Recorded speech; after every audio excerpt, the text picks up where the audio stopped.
মা, আমি চিপস চুরি করিনি। শেষে কিনা চিপস চুরির অপবাদ।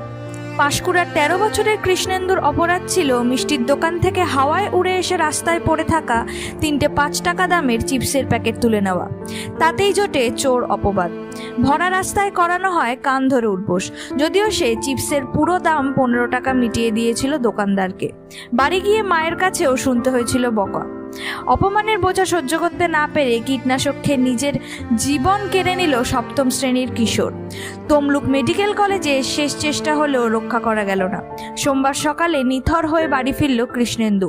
পেছনে ফেলে গেল একটা অসমাপ্ত শৈশব, একরাশ অপমান আর অগুন্তি প্রশ্ন উঠছে, একজন সিভিক ভলেন্টিয়ার হয়ে শুভঙ্কর দীক্ষিত কিভাবে আইন নিজের হাতে তুলে নিলেন? কেন তিনি বাজারের মধ্যে এক নাবালককে জনসমক্ষে অপমান করলেন? কোথায় ছিল সংযম?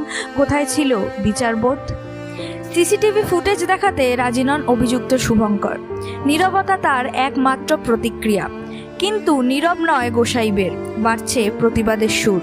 সিসিটিভি ফুটেজ সামনে আসার পর প্রমাণ হয় সত্যিই বাচ্চাটি চিপসের প্যাকেট চুরি করেনি। শান্তি চাই, বিচার চাই, গর্জে উঠছে এলাকাবাসী।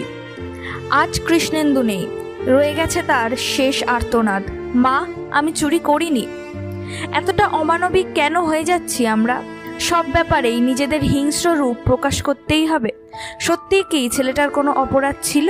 এ প্রসঙ্গে আপনাদের মতামত অবশ্যই কমেন্ট বক্সে জানাবেন।